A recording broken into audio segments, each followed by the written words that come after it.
Study 24 Udaipur में आपका स्वागत है।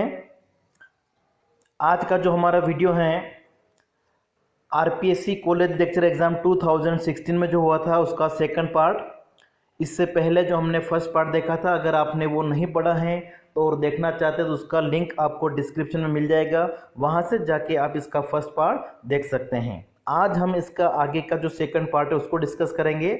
ये आपके आने वाले जो भी एग्ज़ाम होते हैं, चाहे वो नेट जेआरएफ का एग्ज़ाम होता है, कोई एंट्रेंस एग्ज़ाम हो सकता है, या फिर जो आपका फर्स्ट ग्रेड पीजीटी इकोनॉमिक्स का एग्ज़ाम होता है, या फिर जो असिस्टेंट प्रोफेसर के एग्ज़ाम होते हैं, उन सभी के लिए आज का जो हमारा वीडियो है वो बहुत ही उपयोगी है। तो चलिए स्टार्ट करते हैं। सबसे पहला जो आज हम प्रश्न ले रहे हैं, नेक्स्ट हमारा है, अटार्की से क्या तात्पर्य है। तो यहाँ पे जो आपका करेक्ट आंसर हो जाएगा वो हो गया द अब्सेंस ऑफ ट्रेड। व्यापार की अनुपस्थिति को क्या कहा जाता है? अटार्की। नेक्स्ट देखिए, निम्नलिखित में से कौन से कथन अंतरराष्ट्रीय व्यापार के तुलनात्मक लाभ सिद्धांत के संदर्भ में सही हैं? कथन आपका है, राष्ट्रों के मध्य व्यापार लाभप्रद होगा यदि उत्पादन संभावना वक्र एक समान होने के उपरांत भी दोनों राष्ट्रों के स्वादों में अंतर हो। और दूसरा है, दो राष्ट्रों के मध्य व्यापार लाभप्रद नहीं होगा यदि उत्पादन संभावना वक्र अलग होने के उपरांत भी दोनों वस्तुओं की कीमतें एक समान हो। तो यहाँ पे जो आपका करेक्ट आंसर होगा कि हमारे जो ये दोनों कथन हैं वो सत्य हैं, इसलिए करेक्ट आंसर आपका हो जाएगा ऑप्शन तीसरा, दोनों कथन सत्य हैं। नेक्स्ट देखिए, निम्नलिखित में से कौन सा विकल्प हेक्सर-ओहलिन के अंतरराष्ट्रीय व्यापार सिद्धांत में व्यापार का आधार नहीं है? हेक्सर-ओहलिन का जो सिद्धांत है अंतरराष्ट्रीय व्यापार का आधुनिक सिद्धांत, उनमें से जो हमारे पास में ऑप्शन है कौन सा आधार नहीं है वो हमको यहाँ पे बताना है। तो सापेक्ष साधन प्रधानता में अंतर, ठीक है, ये लिया गया है, और सापेक्ष साधन कीमतों में अंतर, इन दोनों के ऊपर अंतरराष्ट्रीय व्यापार का हेक्सर-ओहलिन सिद्धांत आधारित है। पैमाने की मितव्ययिताओं का अंतर इसमें सम्मिलित नहीं है, इसलिए करेक्ट आंसर आपका हो जाएगा ऑप्शन तीसरा। फिर देखिए, गैर स्थिर विदेशी विनिमय बाजार के अंतर्गत एक राष्ट्र के भुगतान संतुलन का आधिक्य जो है वो किसके द्वारा खत्म किया जा सकता है? ठीक है, यहाँ पे आपका गैर स्थिर विदेशी विनिमय दर है और बीओपी जो है वो क्या है? सरप्लस में है। तो उसको खत्म करने के लिए क्या किया जाएगा? Devaluation of currency. ठीक है, करेक्ट आंसर आपका हो जाएगा ऑप्शन फर्स्ट। नेक्स्ट है, अंतर उद्योग व्यापार model, the intra industry trade model किस पे आधारित हैं? तो यहाँ पे जो आपका करेक्ट आंसर हो जाएगा वो होगा ऑप्शन चौथा, उत्पाद विभेद, प्रोडक्ट डिफरेंशिएशन के ऊपर।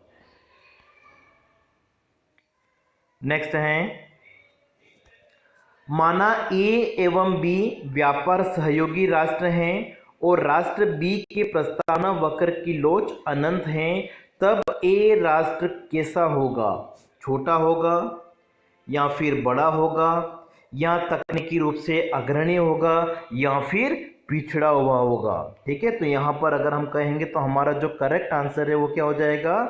ऑप्शन फर्स्ट, छोटा राष्ट्र होगा।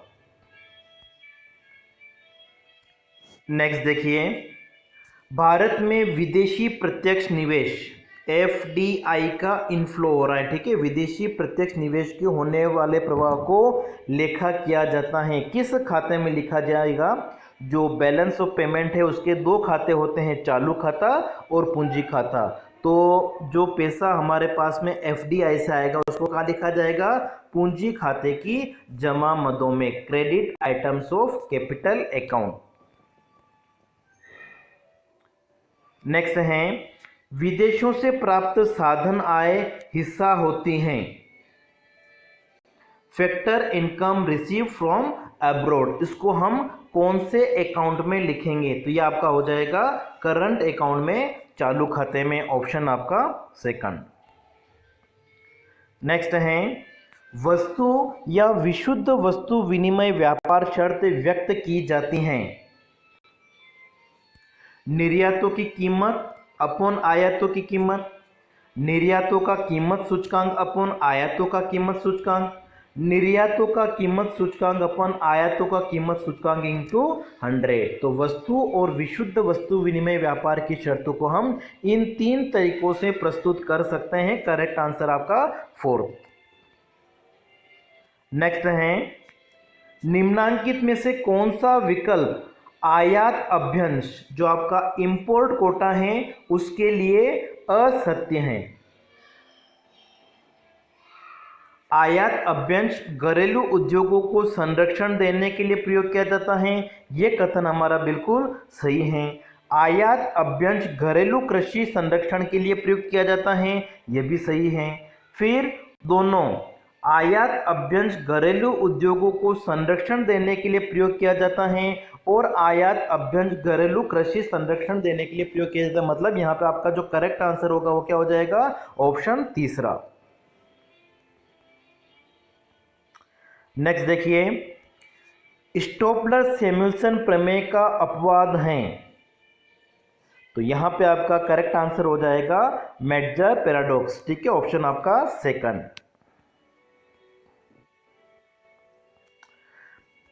नेक्स्ट देखिए प्रशुल्क लगाने पर यह डेड वेट लॉस या संरक्षण की लागत को सृजित करता है, यह भी कथन है और इसका कारण दे रखा है प्रशुल्क आय का पुनर्वितरण वस्तु के घरेलू उपभोक्ताओं से वस्तु के घरेलू उत्पादकों की ओर करता है, और कारण दे रखा है एक और प्रशुल्क आय का पुनर्वितरण राष्ट्र के प्रधान साधन से राष्ट्र के दुर्लभ साधन की ओर करता है। तो यहाँ पे जो आपका करेक्ट आंसर होगा वो होगा कि हमारे यहाँ पे जो 3 कथन दे रखे हैं अभिकथन और कारण, ये तीनों सत्य हैं और आर की जो व्याख्या की गई है एस और ए के द्वारा वो सही हैं। ठीक है, ए की जो व्याख्या की गई है आर और एस वो सही है, इसका मतलब हमारा correct answer option first. Next देखिए ग्रोथ रेट ऑफ पॉपुलेशन, जनसंख्या की वृद्धि दर का मतलब क्या होता है? तो यहाँ पे जो हमारे ऑप्शन दे रखे हैं जनसंख्या वृद्धि दर का मतलब हो जाएगा मृत्यु दर और जन्म दर के बीच में अंतर, ऑप्शन आपका फोर्थ। नेक्स्ट देखिए मानव विकास सूचकांक HDI में वर्तमान में कौन सा सूचक प्रयोग नहीं किया जाता है?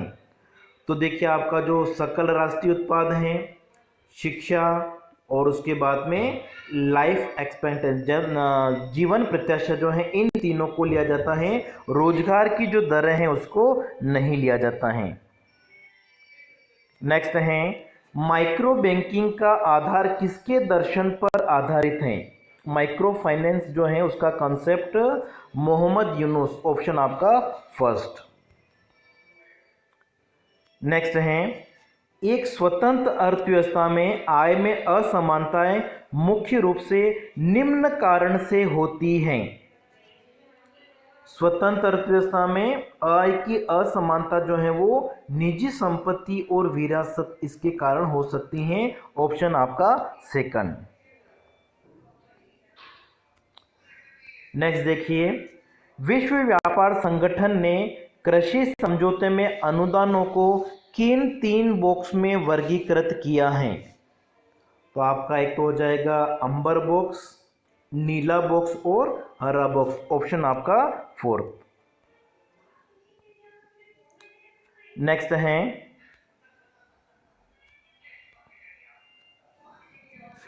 कर का लागत कास्केडिंग प्रभाव है, यह हो जाएगा आपका टैक्स ऑन टैक्स। ठीक है, ऑप्शन आपका फोर्थ। नेक्स्ट देखिए काले धन को वैध या मनी लॉन्ड्रिंग करने से रोकने के लिए अंतरराष्ट्रीय संस्था कौन सी है?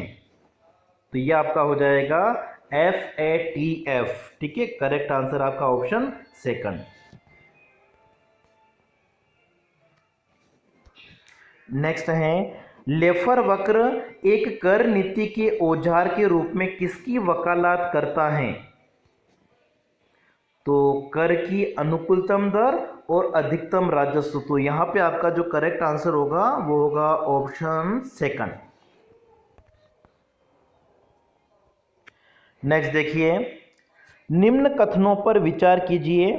2001 से 2011 के मध्य रोजगार वृद्धि दर श्रम शक्ति वृद्धि दर से कम थी और रोजगार के लोच मापती हैं कि श्रम शक्ति में वृद्धि के साथ रोजगार वृद्धि कैसे परिवर्तित होती हैं। इनमें से कौन सा कथन जो है वो सत्य है? तो यहाँ पे जो करेक्ट आंसर आपका होगा कि 2001 से 2011 के मध्य में रोजगार वृद्धि दर श्रम वृद्धि दर से कम थी। तो केवल आपका ऑप्शन फर्स्ट।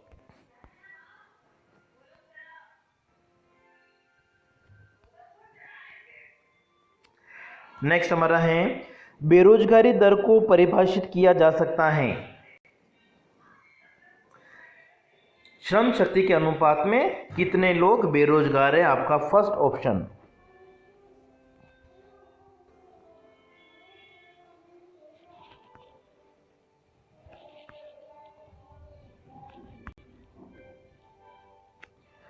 नेक्स्ट देखिए, भारत में मुख्य आर्थिक सलाहकार कार्यालय 8 कोर उद्योगों के सूचकांक को संकलित कर जारी करता है। निम्न में से कौन उन 8 उद्योगों में शामिल नहीं है? तो प्राकृतिक गैस, सीमेंट और स्टील, ये तीनों 8 कोर उद्योगों में आते हैं। तो करेक्ट आंसर आपका यहाँ पे हो जाएगा ऑप्शन फोर्थ, आयरन। लोहा अयस्क जो है वो शामिल नहीं है। नेक्स्ट देखिए, नीति आयोग का कौन सा विंग सभी राज्यों के मुख्यमंत्रियों और केंद्र शासित प्रदेशों के लेफ्टिनेंट गवर्नर को शामिल करता है? तो ये आपका हो जाएगा जो गवर्निंग काउंसिल होती हैं, गवर्निंग काउंसिल मतलब ऑप्शन आपका फोर्थ। नेक्स्ट देखिए, भारत में मिट्टी के तेल के संदर्भ में निम्न में से कौन सा कथन सत्य है? फर्स्ट आपको दे रखा है कि सार्वजनिक वितरण प्रणाली पीडीएस के रिसाव पीडीएस आवंटन के आकार के साथ साथ में बढ़ते जाते हैं। तो ये कथन हमारा सही है। उसके बाद में एक राज्य की प्रत्येक 1% आय बढ़ने पर उस राज्य का मिट्टी का तेल उपभोग 1% से कम घटता है, ये नहीं है। फिर करीब करीब प्रत्येक राज्य में पीडीएस के आवंटन उसके उपभोग से अधिक हैं। तो ये भी हमारा सही है, मतलब पहला और तीसरा कथन जो है वो सही है, इसलिए आपका आंसर होना चाहिए ऑप्शन तीसरा। नेक्स्ट देखिए, भारतीय लघु उद्योग विकास बैंक द्वारा जारी किया गया इंडिया एस्पिरेशन फंड एक कोष है। किस प्रकार का कोष है इनमें से? तो यहाँ पे हो जाएगा आपका जो छोटे उद्यमी होते हैं, लघु और सूक्ष्म उद्योगी, उनकी अंश पूंजी की जरूरतों को पूरा करने के लिए। करेक्ट आंसर आपका सेकंड। नेक्स्ट देखिए, निम्न में से किसे गैर टेरिफ बाधाओं में वर्गीकृत किया जा सकता है? गैर टेरिफ बाधाएं तो सूचना तकनीकी उत्पादों के गुणवत्ता प्रमाप, स्टील पर एंटी डंपिंग ड्यूटी और जटिल विनियामक वातावरण। यहाँ पे तीनों सही होंगे, इसका मतलब करेक्ट आंसर आपका ऑप्शन फोर्थ। नेक्स्ट देखिए, मुद्रा बैंक करेंगे, ठीक है, मुद्रा बैंक जो है इनमें से कौन सा कार्य करेंगे? तो यहाँ पे करेक्ट आंसर हो जाएगा ऑप्शन सेकंड, अन्य बैंकों तथा सूक्ष्म वित्तीय संस्थाओं को वित्त प्रदान करेंगे जो आगे कर्ज देने की क्रियाएं करेंगे। तो करेक्ट आंसर आपका सेकंड होगा इसमें। नेक्स्ट देखिए, वह कोटा जिसने कपड़ा उद्योग व्यापार को नियंत्रित किया। तो यहाँ पे करेक्ट आंसर आपका हो जाएगा MFA, ठीक है, ऑप्शन आपका फर्स्ट। नेक्स्ट देखिए, केंद्र सरकार का विकास व्यय किसको शामिल नहीं करता है? तो यहाँ पे देखिए जो ये रक्षा व्यय है बाकी करेक्ट आंसर आपका हो जाएगा ऑप्शन सेकंड। आर्थिक सेवाओं पर जो व्यय होता है राज्यों को अनुदान दिया जाता है। सामाजिक और सामुदायिक सेवाओं पर जो व्यय होता है वो विकास व्यय के अंतर्गत आएगा, डेवलपमेंट एक्सपेंडिचर में आएगा। जो आपका रक्षा व्यय होता है, डिफेंस के ऊपर जो एक्सपेंडिचर होता है उसको इंक्लूड नहीं किया जाएगा। नेक्स्ट देखिए, भारत में बढ़ते शहरीकरण का क्या कारण है? शहरी क्षेत्रों में उद्योग व्यापार में वृद्धि, ग्रामीण क्षेत्रों में जनसंख्या का अतिरिक्त दबाव और कृषि में कम उत्पादकता। करेक्ट आंसर आपका हो जाएगा ऑप्शन फोर्थ। नेक्स्ट देखिए, भुगतान संतुलन घाटा को सही करने हेतु निम्न में से कौन सा उपाय उपयुक्त है?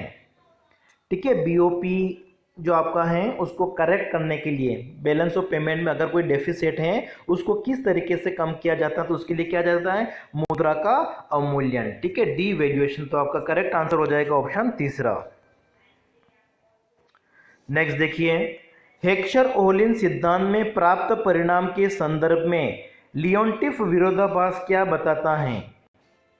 तो यहां पे आपका जो करेक्ट आंसर होगा कि अमेरिका का आयात विस्थापन निर्यातों की तुलना में 30% अधिक पूंजी गहन थे। ऑप्शन आपका सेकंड।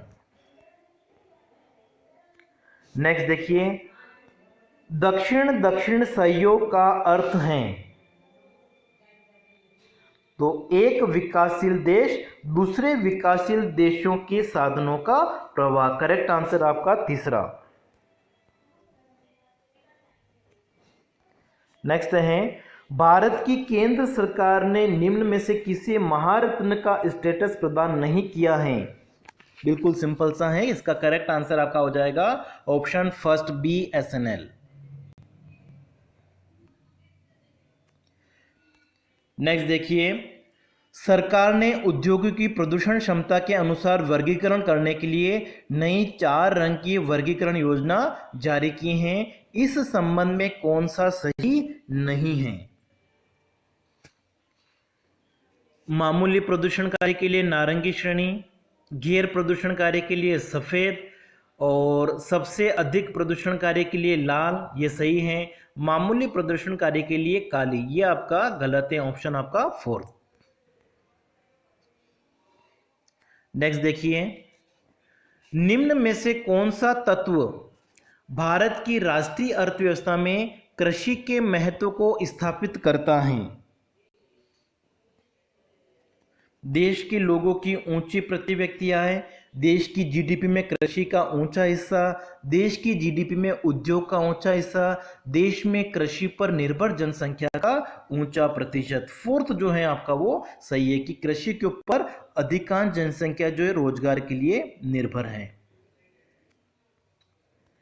नेक्स्ट देखिए, कोब डगलस उत्पादन फलन Q = AL की पावर अल्फा K की पावर बीटा में कुल उत्पादन में श्रम का हिस्सा, देखिए यहाँ पे श्रम का हिस्सा जो है वो होगा आपका अल्फा और उसको उत्पादन की मात्रा Q से मल्टीप्लाई कर दिया जाए, मतलब ऑप्शन आपका चौथा। नेक्स्ट देखिए, दो चरों के मध्य दो प्रतिगम समीकरण रेखाएं समकोण पर अगर काटती हैं तो ऐसी स्थिति में जो सहसंबंध गुणांक होगा वो कितना होता है, 0। दोनों चरों में किसी प्रकार का सहसंबंध नहीं होता है, ऑप्शन आपका फर्स्ट। नेक्स्ट है, एफ टेस्ट की गणना में मूल्य का मान होगा, the calculative value of F test जो होते हैं वो हमेशा कितनी होती हैं, 1 से ज्यादा। तो करेक्ट आंसर आपका हो जाएगा option second, greater than 1। F test F test के लिए होना चाहिए आपका ग्रेटर देन 1 से, ये सही होगा, है ना, ऑप्शन आपका सेकंड। नेक्स्ट देखिए, यदि एक परिकल्पना 10% सार्थकता स्तर पर अस्वीकार नहीं होती है तो दर, तो 5% सार्थकता स्तर पर अस्वीकार हो सकती हैं, ऑप्शन आपका सेकंड। नेक्स्ट है, स्त्रीकृत प्रतिदर्श स्ट्रेटिफाइड सैंपल को पसंद किया जाता है जब, तो यहां पे जो पॉपुलेशन है अगर होमोजीनियस नहीं होती हैं तब स्ट्रेटिफाइड सैंपल का यूज़ किया जाता है। करेक्ट आंसर आपका हो जाएगा ऑप्शन सेकंड।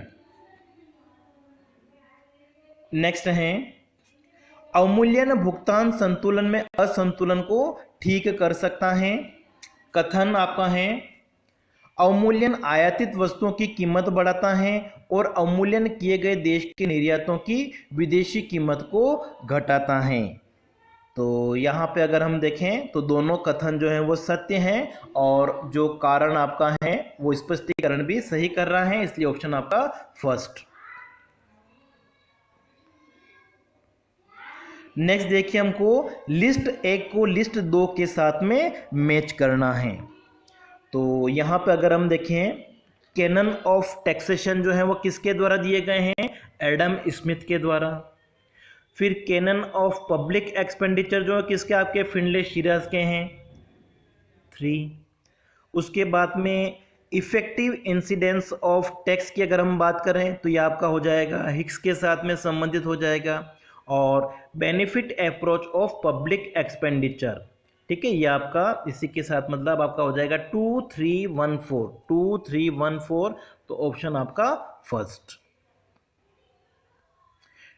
ठीक है, करों का जो सिद्धांत है वो एडम स्मिथ के साथ में, सार्वजनिक व्यय का सिद्धांत फिनले शिराज के साथ में, प्रभावी कराघात का सिद्धांत हिक्स के साथ में, और सार्वजनिक व्यय का जो लाभ सिद्धांत है वो एरिक लिंडाल के द्वारा दिया गया है। तो करेक्ट आंसर आपका हो गया था ऑप्शन फर्स्ट। फिर देखिए नेक्स्ट, चालू खाते का संतुलन एक प्रवाह अवधारणा है, पूंजी खाते में संतुलन एक स्टॉक अवधारणा है। तो यहाँ पे अगर हम देखें तो दोनों है तो सत्य हैं, ठीक है, लेकिन जो कारण है वो हमारा सही नहीं है, इसलिए हम कहेंगे कि ए और आर दोनों सत्य हैं। चालू खाते का संतुलन प्रवाह को दर्शाता है और पूंजी खाते का जो संतुलन है वो स्टॉक को दर्शाता। दोनों कथन सत्य हैं लेकिन स्पष्टीकरण नहीं है। नेक्स्ट देखिए हमारा सार्वजनिक वस्तुएं हैं, सार्वजनिक वस्तुओं की कौन सी विशेषताएं हैं, एक्सक्लूजन इज नॉट पॉसिबल, ठीक है, जिनका अपवर्जन संभव नहीं होता है उनको हम सार्वजनिक वस्तुएं कहेंगे। नेक्स्ट देखिए, एक प्रगतिशील कर सम सीमांत त्याग पर आधारित होता है और इसका कारण दे रखा है करदाता के लिए आय अधिक होने पर मुद्रा की जो सीमांत उपयोगिता है वो कम हो जाती हैं। तो यहाँ पे अगर हम देखें तो सही है ऑप्शन आपका फर्स्ट के ए और आर दोनों सही हैं और जो स्पष्टीकरण दे रखा है वो भी सही है। नेक्स्ट देखिए, मुद्रास्फीति की दर घटाने के लिए सरकार को क्या करना चाहिए, रेट ऑफ इन्फ्लेशन जो है उसको रिड्यूस करने के लिए गवर्नमेंट को क्या करना चाहिए। तो यहाँ पे हो जाएगा आपको कि जो ऑप्शन आपका मुद्रास्फीति की दर को घटाने के लिए इनकम टैक्स को बढ़ाना चाहिए इनमें से, ठीक है, ऑप्शन आपका हो जाएगा तीसरा। नेक्स्ट देखिए, आय कर को एक स्वचालित स्थिरता माना जाता है क्योंकि इनकम टैक्स जो है वो एक तरह से कंसिडर किया जाता है ऑटोमेटिक स्टेबलाइजर, ठीक है। इसके लिए जो सही आंसर आपका इनमें से होना चाहिए वो होगा कि आय के स्तर के साथ में जो कर राजस्व है उसमें भी परिवर्तन होता है, ऑप्शन आपका फर्स्ट। नेक्स्ट देखिए, निम्न में से कौन अंतरण भुगतान का मद नहीं है। ट्रांसफर पेमेंट की अगर हम बात करें तो आपका इसमें पेंशन, छात्रवृत्ति और अनुदान ये तीनों क्या हैं, हस्तांतरण भुगतान या अंतरण भुगतान है। लाभांश जो है वो एक तरह से हस्तांतरण भुगतान नहीं है, डिविडेंड, ऑप्शन आपका तीसरा। नेक्स्ट है अधिकतम सामाजिक लाभ का सिद्धांत, the principle of maximum social advantages जो है किसके द्वारा दिया गया है, डाल्टन के द्वारा। करेक्ट आंसर आपका हो जाएगा ऑप्शन फोर्थ। नेक्स्ट देखिए, जो कर किसी वस्तु विशेष के गुणों, भार, आकार या मात्रा पर आधारित होता है वो आपका हो जाएगा स्पेसिफिक टेस्ट, विशिष्ट कर हो जाएगा ऑप्शन फर्स्ट। नेक्स्ट देखिए, राज्य द्वारा दी गई सेवाओं के लिए किए गए भुगतान को क्या कहा जाता है, ए पेमेंट फॉर द सर्विस तो ये आपका हो जाएगा ऑप्शन आपका तीसरा, फीस कहते हैं उसको हम। नेक्स्ट देखिए, आयात शुल्क का करापात किस पर होगा? इंसिडेंस ऑफ इंपोर्ट ड्यूटीज किसके ऊपर होगी? आयातों के ऊपर अगर शुल्क लगाया जाता है तो उसका जो भार है, ठीक है, इंसिडेंस है, वो किसके ऊपर पड़ेगा? तो यहाँ पे आपका करेक्ट आंसर हो जाएगा उपभोक्ताओं के ऊपर, ऑप्शन आपका फर्स्ट। फिर नेक्स्ट देखिए, सिद्धांत जो यह बताता है कि स्वतंत्र व्यापार से देश के प्रचुर मात्रा में उपलब्ध साधन की जो आय है बढ़ेगी, इसको क्या कहा जाता है? ये आपका है स्टोपलर सैमुअल्सन प्रमेय है, ऑप्शन आपका फर्स्ट। नेक्स्ट है, हेक्सर ओलिन सिद्धांत की वैधता की आवश्यक शर्त क्या है इनमें से? तो यहां पे आपका करेक्ट आंसर हो जाएगा ऑप्शन तीसरा, ठीक है, समान साधन तीव्रता। नेक्स्ट है, किसी वस्तु को कभी कभी घरेलू बाजार की तुलना में विदेशी बाजार में अगर कम कीमत पर बेचा जाता है उसको क्या कहा जाता है? डंपिंग, ठीक है। लेकिन डंपिंग में से भी कौन सा आपका है? ऑप्शन तीसरा, विरल डंपिंग, कभी कभी बेचा जा रहा है इसलिए। नेक्स्ट आपका है, निम्न में से कौन प्रशुल्क के आंशिक संतुलन प्रभाव से संबंधित नहीं है? आंशिक संतुलन प्रभाव में राजस्व प्रभाव, उपभोग प्रभाव और पुनर्वितरण प्रभाव को लिया जाता है, व्यापार मोड प्रभाव नहीं आता है, आपका ऑप्शन फर्स्ट। नेक्स्ट है, निम्न में से किसे भुगतान संतुलन में पूंजी प्रवाह जाना जाता है? Capital flow, inflow in balance of payment. तो यहां पे आपका करेक्ट आंसर हो जाएगा भारतीय वित्तीय परिसंपत्तियों को किसी विदेशी क्रेता को बेचना, ऑप्शन आपका फर्स्ट। नेक्स्ट है, कस्टम यूनियन बनाने से निम्न में से हो सकता है? तो इससे कल्याण में वृद्धि या कल्याण में कमी दोनों हो सकती हैं, ऑप्शन आपका तीसरा। नेक्स्ट देखिए, यदि किसी देश की व्यापार की शर्तें टर्म्स ऑफ ट्रेड दो हैं तो इसके साथी व्यापार देश के लिए व्यापार की शर्त क्या होगी? तो यहां पे आपका करेक्ट आंसर हो जाएगा उसका अपोजिट 1/2, ऑप्शन तीसरा। नेक्स्ट है, प्रीबिश सिंगर परिकल्पना का संबंध किसके साथ में है? तो यह आपका हो जाएगा जो व्यापार की शर्तें प्रतिकूल होती बिगड़ती हुई, ऑप्शन आपका फोर्थ। नेक्स्ट है, किसी वस्तु के उत्पादन में उसके घरेलू जोड़े गए मूल्य पर प्रशुल्क की गणना को क्या कहा जाता है?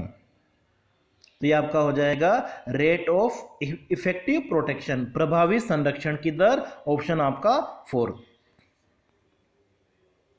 फिर नेक्स्ट देखिए, जनांकिकी लाभांश का प्रयोजन है, डेमोग्राफिक डिविडेंड जो है वो किसको बताता है? तो जो आपकी कार्यशील जनसंख्या है 15 से लेकर 59 आयु वर्ग के जो लोग हैं उनका कुल जनसंख्या में बड़ा अनुपात होता है, ऑप्शन आपका तीसरा। नेक्स्ट देखिए, भारत में खाद्य सुरक्षा का प्राथमिक फोकस निम्न में से किसके ऊपर है? तो यहां पे करेक्ट आंसर हो जाएगा जो निर्धन परिवारों के बीच में खाद्यान्नों का सार्वजनिक वितरण होता है उसके ऊपर, ऑप्शन आपका दूसरा। नेक्स्ट देखिए, भारतीय अर्थव्यवस्था के चक्रव्यूह के तात्पर्य किससे हैं?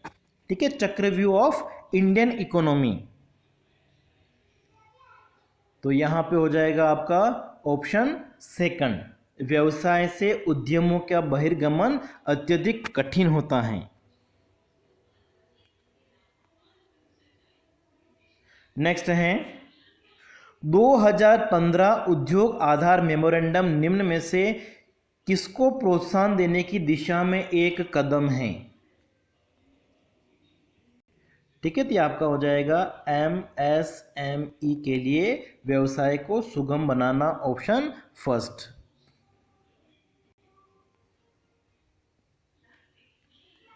नेक्स्ट है, विश्व व्यापार संगठन की मंत्री स्तरीय कौन सी बैठक पहली बार किसी अफ्रीकी देश में हुई थी?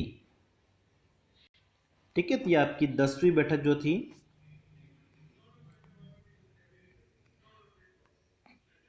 नेक्स्ट हमारा है, निम्न में से कौन सा व्यापार समझौता भेदभाव रहित है तथा जिसका उद्देश्य वैश्विक व्यापार तथा विकास को गहन करना है? यह आपका हो जाएगा मल्टीनेशनल ट्रेड एग्रीमेंट्स, बहुपक्षीय व्यापार समझौते।